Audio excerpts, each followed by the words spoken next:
বন্ধুরা, স্বাগত রত্না কিচেন ব্লগসে। আমি দু টুকরো মাংস, কটা কাঁচা লঙ্কা, অল্প একটু পেঁয়াজ কুচি নিয়ে নিয়েছি। এবার জল দিয়ে পেস্ট করে নিলাম। এবার কড়াইতে সাদা তেল গরম করে পেঁয়াজ কুচি, গাজর, বিন কুচি দিয়ে ভাজা ভাজা করে নিচ্ছি। এবার মাংসের পেস্টটা যে জল দিয়ে করে রেখেছিলাম সেই পেস্টটা দিয়ে দিলাম। সামান্য দু টুকরো মাংস দিয়ে বাচ্চাদের টিফিন হয়ে যায়, স্কুলে নিয়ে যাওয়ার জন্য। আমার মেয়ে স্কুলে নিয়ে যাবে, এর জন্য বানিয়ে দিচ্ছি। এবার গোলমরিচ গুঁড়ো দিয়ে দিলাম। ঝালটা তোমরা পরিমাণ মতো দেবে, যারা ঝাল কম খায় তারা ঝাল কম দেবে।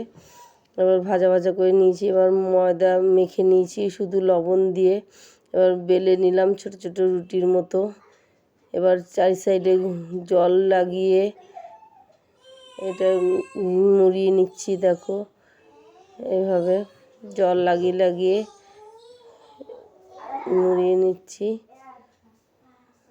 এভাবে মুড়িয়ে নিতে হবে। আর একটা করে দেখাচ্ছি, দেখো, সাইড দিয়ে জল লাগিয়ে নিলাম। এইভাবে মুড়িয়ে দিয়ে চেপে নিতে হবে সাইড দিয়ে। দেখো কত সুন্দর বানিয়ে নিয়েছি।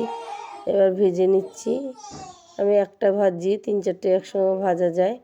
দেখো, 4টে ভেজে তুলে নিয়েছি। ধন্যবাদ।